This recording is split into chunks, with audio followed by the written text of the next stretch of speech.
Selamat datang Sobat Opreker Handphone bersama saya Joko Kendil Smart. Sekarang ini saya ada servisan handphone Samsung Galaxy A32 ya.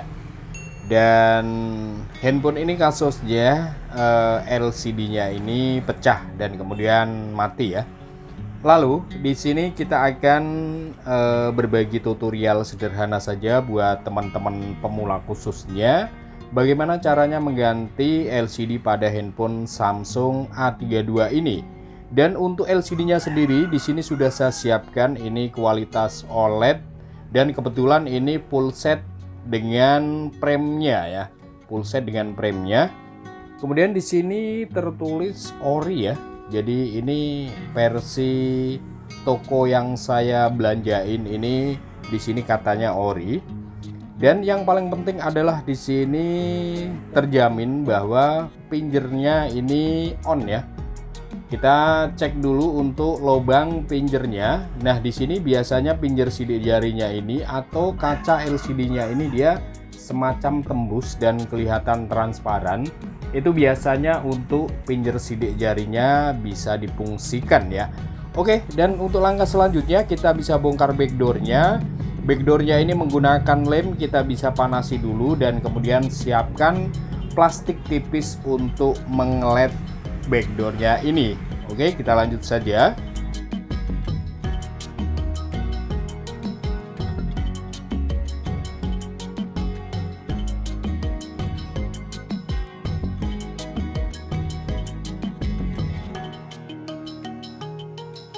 Dan di sini hati-hati ya, di sini ada antena ya, jangan sampai antena ini kena gesrek terus kemudian sobek. Ya, oke lanjut saja.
Oke, dan kemudian setelah handphone selesai kita bongkar, saatnya di sini kita mengetes LCD-nya dulu ya, sebelum kita rakit.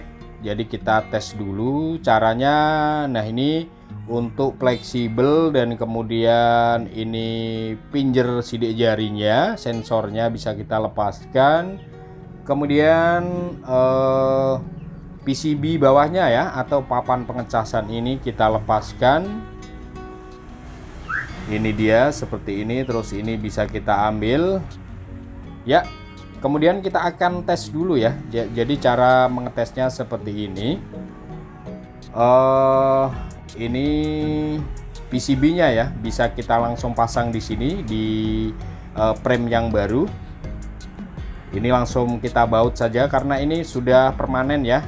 Sudah permanen, kita tempel di sini, tidak usah kita bongkar-bongkar lagi. Kemudian di sini kita pasang fleksibelnya ya. Jadi ini fleksibelnya ini dia bercabang bagian bawah menghubung ke PCB bawah dan ke soket fleksibel LCD. Nah, untuk soket fleksibel LCD ini perlu kita lem ya biar tidak goyang-goyang, atau kita kasih double tip seperti ini ya. Nah, ini ya, kita kasih double tip seperti ini dan kemudian ini biar soket LCD-nya ini tidak goyang ya. Nah, seperti ini. Jadi fleksibel ini sekalian kita pasang ya. Jadi ini sudah permanen, nanti tidak bongkar-bongkar lagi. Ini untuk sidik jari ya, sensor sidik jarinya. Nah, untuk mengetesnya kita bisa dengan cara seperti ini dulu ya. Atau kita bisa juga langsung pasang mesinnya juga tidak masalah. Tetapi karena ini kita masih mengetes, ketika nanti ada permasalahan atau apa kan bisa kita tuker ya, jadi tidak terlalu mengulang-ulang bongkar pasangnya ya. Nah, ini kita coba dulu untuk pengecasannya ya. Kita langsung colok casan, pastikan dulu bisa mengecas ya, karena fleksibel pengecasannya ini dia ikut di fleksibel LCD. Nah, ini sudah bisa mengecas, oke ya, sudah mantap, sudah bisa mengecas. Kemudian kita tinggal cek LCD-nya ya, kita tes LCD-nya, kemudian nanti fungsi dari pinjernya ya, sidik jarinya. Dan seperti biasa lah ya, kualitas gambar, kemudian kebersihan LCD, lalu fungsi dari touchscreen-nya ya. Untuk pengecasan sudah aman ya, sudah bisa mengecas. Nah, ini kita tinggal tunggu saja, kita tes dulu ya. Oke, untuk kecerahan atau kebersihan LCD-nya oke, gambar juga mantap ya untuk warnanya. Nah, ini kontrasnya oke. Terus kemudian untuk touchscreen-nya kita tes seperti ini saja ya. Ini biasanya sudah oke kalau seperti ini, sudah mantap. Kemudian untuk pinjernya ya, warnanya bagus ya. Ketajaman warnanya sudah mantap. Nah, ini kita kalau untuk mengetes pinjernya di sini kita harus bikin kunci layar dulu ya. Kita bikin pin 1 2 3 4 saja yang mudah diingat. Setelah bikin pin baru bisa kita tambahkan sidik jari. Nah, ini dia, kita tes pinjernya atau sidik jarinya ya. Kita akan, nah ini dia, kita tes dulu ya, tes sampai 100% fungsi dari sidik jarinya ini. Kita tunggu bentar. Nah, ini dia sampai 100% dan tercentang ya. Nah, ini sudah berhasil ya. Oke, sidik jarinya sudah berhasil. Kemudian kita coba redupkan dulu, dan kemudian kita tes ya sidik jari kita apakah bener ya. Oke ya, sudah on ya, mantap, berfungsi dengan bagus. Ini kita tes lagi ya. Oke, mantap. Kemudian sampai di sini kita tinggal preteli lagi, dan kemudian kita tinggal memindahkan saja ya mesin berserta komponen-komponen yang lainnya atau perlengkapan yang lainnya, kita pindahkan ke frame atau ke LCD yang baru. Oke, kita lanjut.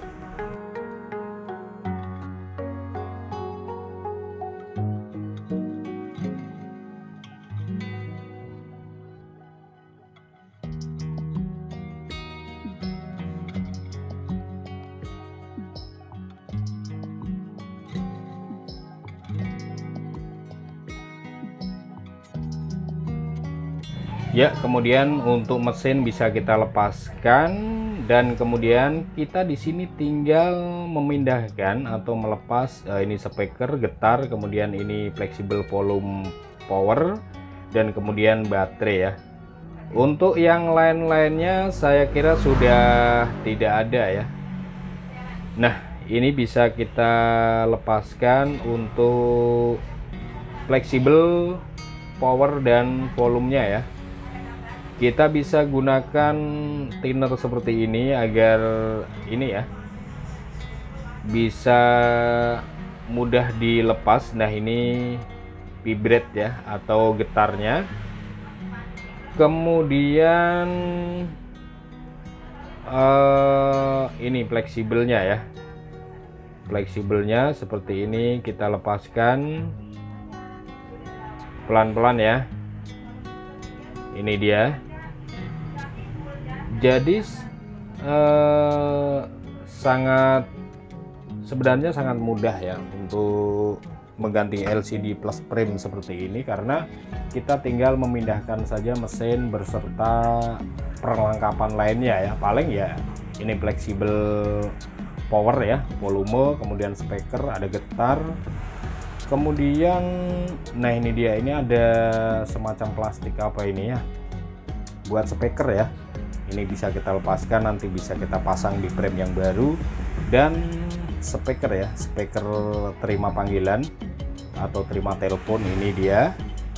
Kemudian sudah kosong semua, sudah tidak ada lagi. Untuk bagian bawah juga sudah tidak ada, kosong. Nah, di sini yang agak sedikit susah adalah baterainya biasanya. Karena baterainya ini beda ya dengan baterai Oppo, Vivo ataupun Xiaomi ya. Nah, ini dia ada stiker seperti ini. Apakah ini bisa ditarik semacam baterai Xiaomi? Tidak ya, ini hanya nempel saja seperti ini. Jadi kita memang harus mencongkel baterainya ya. Lemnya ada dua sisi, bagian kiri dan kanan, tetapi ini cukup rekat. Jadi harus hati-hati jangan sampai baterainya ini rusak ya. Di sini biasanya saya gunakan plastik tipis, kemudian siapkan pencongkel, dan biasanya saya gunakan cairan ini minyak kayu putih ya. Nah, ini kita siapkan cairan minyak kayu putih. Buat teman-teman yang ingin menggunakan thinner juga tidak masalah, cuma kalau saya biasanya menggunakan minyak kayu putih ya. Kalau menggunakan thinner takutnya nanti tulisan-tulisan yang di baterainya itu kehapus ya. Jadi malah tambah kotor baterainya ya, seperti itu. Nah, ini bisa kita selipkan seperti ini, kasih apa namanya, kasih minyak kayu putih ya, seperti ini. Nah, ini kemudian tinggal kita gesrek seperti ini sampai dia menyelip di bawah baterainya ya. Tambahin lagi, nah seperti ini. Ini coba kita congkel ya, masih keras ya. Jadi kalau masih keras jangan dipaksa ya, sampai plastik ini menyelip di bawah baterai. Untuk yang di bawah baterai ini kosong, aman ya, tidak ada fleksibel apapun. Nah, ini coba kita congkel. Nah, ini sudah enakan ya, sudah enteng. Nah, sudah renggang ya. Jadi kalau sudah renggang, sudah satu sisi ini sudah kita bisa lepaskan untuk lemnya. Di sisi yang satunya itu mudah, tinggal kita congkel saja sudah bisa biasanya. Nah, ini dia sudah bisa. Jadi memang di sini yang paling susah adalah ketika kita melepas baterainya ya. Oke, tinggal kita bersihkan baterainya dan kemudian tinggal kita lanjut kasih double tip dan pasang kembali.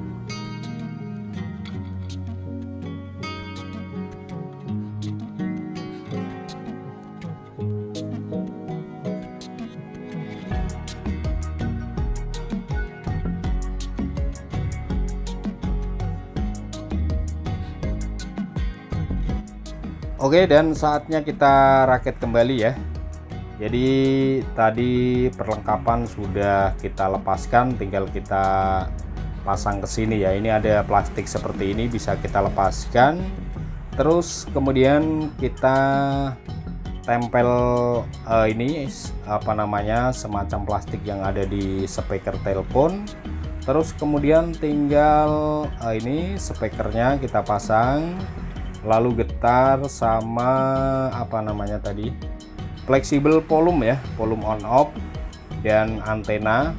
Nah, ini di sini bisa kita kasih double tip agar getarnya ini tidak goyang ya.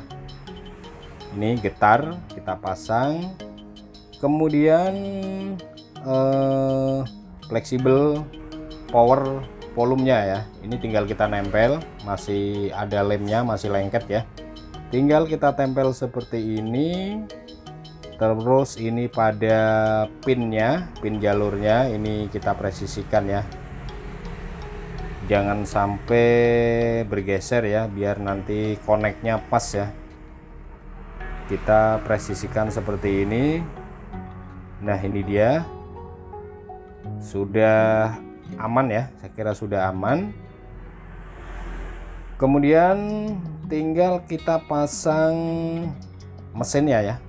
Mesin tinggal kita tempel seperti ini. Kita presisikan, cek soket kamera, kalau ada yang kendor rapatkan kembali. Kemudian ada satu baut, kita bautkan untuk baut PCB atau mesinnya ini ya. Nah, kita baut. Selesai, tinggal ngelem baterai doang ya, sudah aman semua. Kemudian tinggal kita tempel baterainya ya. Untuk bagian bawah sudah tidak usah dikotak-katik lagi ya, untuk fleksibel, dan PCB bawahnya itu sudah permanen, sudah kita baut juga tadi. Kita tambahin double tip seperti ini. Nah ya, seperti ini agar baterainya ini menempel ya. Jadi sebenarnya cukup sederhana, cukup mudah, cuma memang butuh waktu yang lama ya. Nah ini kita pasang ya. Sebentar kita presisikan baterainya, soketnya kita pasang dulu, sudah pas ya. Kemudian kita tinggal pasang fleksibelnya ya. Nah, ini soket baterainya kita lepaskan lagi. Nah antena jangan lupa ya, antena kita pasang. Kemudian selesai, ini tinggal soket fleksibelnya ya kita pasang ya. Nah ini soket fleksibelnya. Lanjut ya, soket baterainya tadi kita lepaskan kembali, jangan lupa kita pasang ya. Oke, semuanya sudah kita cek, tidak ada yang ketinggalan, semuanya sudah kita pindahkan ke frame yang baru ya, tanpa ada yang ketinggalan. Kalau semua sudah beres, tinggal kita rakit kembali ya. Kita rakit kembali.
Oke, dan ini kita nyalakan kembali. Ini sudah selesai ya. Kita pasang bezelnya, kemudian sudah kita baut, lalu sudah kita lem untuk backdoornya. Nanti tinggal ngikat saja dan kemudian kita bisa keringkan ya, kurang lebih setengah jam atau 1 jam.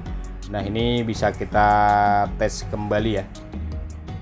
Oke, sampai di sini sekian dulu. Terima kasih dari saya Joko Kendil Smart. Sekiranya video ini bisa bermanfaat buat teman-teman, silakan bantu kami dengan menekan tombol like dan subscribe-nya. Kita ketemu lagi di video selanjutnya, dan akhir kata dari saya, salam opreker handphone.